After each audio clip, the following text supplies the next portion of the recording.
Supreme Court upholding its decision declaring VP Sara Duterte's impeachment complaint unconstitutional. For details, let's bring in our mobile journalist Arles de los Santos. Arles, what more can you tell us?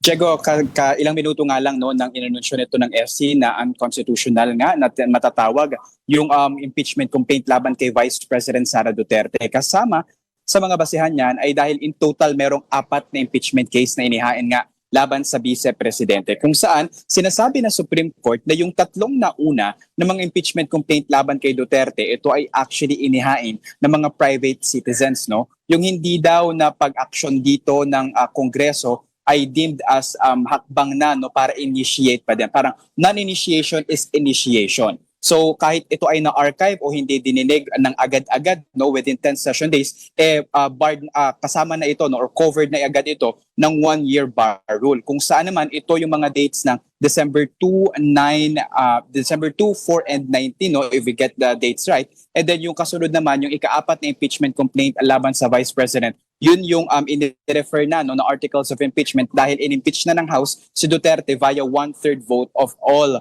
the members of the House. No? So tsaka lang nila itinanensmit yung articles of impeachment papunta sa Senado kung saan nga doon inisyu din ng Supreme Court na hindi pwedeng magpatuloy ang impeachment trial laban kay VP Sara dahil hindi na hindi na daw ito sumusunod sa itinatakda ng konstitusyon na 1-year bar rule. Meron kasi yung 2 mode para makapag-file ng impeachment, which is first, ayun yung pwedeng i-file ng mga private citizens, and then yung pangalawa naman, ayun yung mga miyembro ng Kongreso ay magbobotohan at kailangan lamang makuha yung certain number of votes, and then pwede nang ma-impeach yung any impeachable official, and then itatransmit na ito agad sa Senado.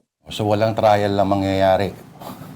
Parang gano'n, Arles. Tama ka dyan, Lord. Wala nang trial na pwedeng mag-proceed, but medyo timing yan kasi sa susunod na linggo pwede nang mag-file ng impeachment complaint laban kay Vice President Sara Duterte dahil July 2025 pa inilabas no, itong naunang desisyon nga ng Korte Suprema at kagaya noon unanimous din yung naging desisyon. Kasama sa mga naging basehan nila dyan yung Gutierrez versus House of Representatives no, na sinasabi nga no, na a proper and a verified and endorsed impeachment complaint is referred dapat to the Justice Committee and then a properly endorsed impeachment complaint is not placed in order of business of the House of Representatives within 10 session days.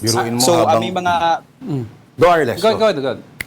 which is yun ngayon nangyari na sinasabi na na-archive o hindi na ipinagpatuloy yun, it can still be deemed as initiated by its nature.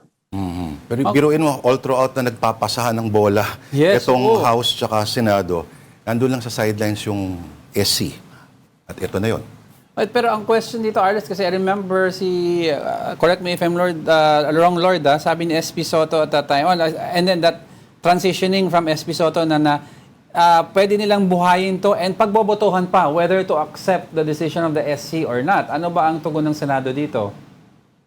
Sa ngayon, Diego, ay wala pa tayo nakukuhang tugon sa Senado, actually maging sa Kamara, kung saan yung kanilang motion for reconsideration yung ibinasura nga no, ng Korte Suprema dahil in-uphold nito yung nauna nga nilang desisyon. 13-0, 1302 yung naunang unanimous na desisyon, pero ngayon kukumpirmahin pa natin kung kaparehas pa rin ba na 1302 yung naging desisyon ng Supreme Court. So ibig sabihin dito, hindi na pwede talagang mag-file ng another motion for reconsideration or re-evaluation ang House of Representatives at talagang final and executory na ang utos na ito ng Korte Suprema kapag ito ay na-upload na doon sa kanilang electronic portal para nga ito na yung susundan ng impeachment proceeding na nauna ng pinara-consider ng House of Representatives. Arles, ulitin para malinaw lang, ito yung motion na final ng House, tama?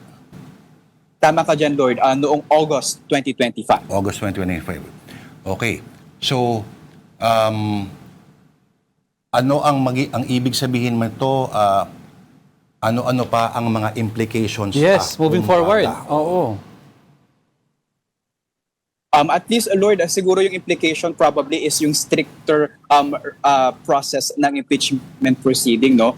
Napansin natin na nitong mga nakaraang araw, naging mas mabilis yung naging tugon ng House of Representatives pagdating sa impeachment complaint. Kasi parang may mga usap-usapan noong unang i-final itong mga impeachment kay Vice President Sara Duterte na parang tinulugan daw o hindi pinansin, no, ng House of Representatives, and then later on, yun, may fourth impeachment case na nga, tapos nag-proceed yun. But now we can see a certain change, no, or quicker response ng Senate, ng Congress pagdating sa impeachment complaint, kasi sinunod na talaga yung i-refer agad ito sa Office of the Speaker, and then after noon, Committee on Rules, and then inilagay na agad ito, no, sa order of business ng House of Representatives sa pagbabalik ng sesyon noong January 26, and then after that, February 2 to 4, 2, 3, 4 naman, magsisimula na yung proseso ng Committee on Justice ng House, no, kung saan sisilipin nga nila kung may sufficient in grounds ba yung impeachment complaint laban kay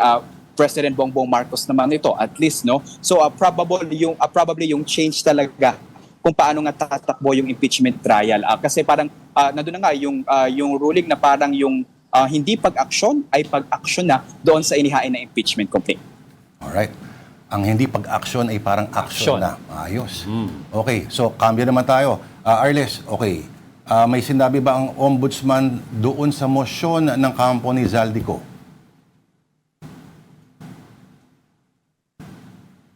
Arles? Para sa kanila, Lord, may mga kanya-kanya daw na legal na pamamaraan para nga... Lord? Yo! Lord? Yeah, naririnig ka namin, Arles.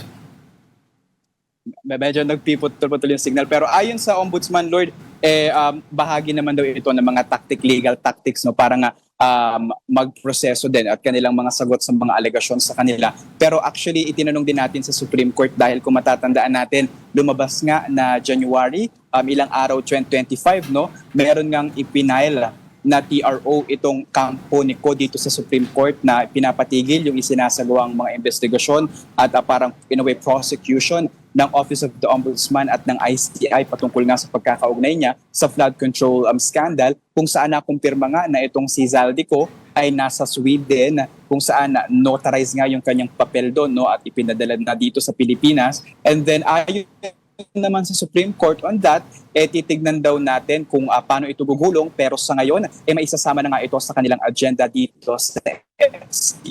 Biruin mo, sa Sweden pa daw pala. Pero yung tactic lang yan. Pero yung notaryo daw kasi, yung address sa Sweden daw eh. Address niya.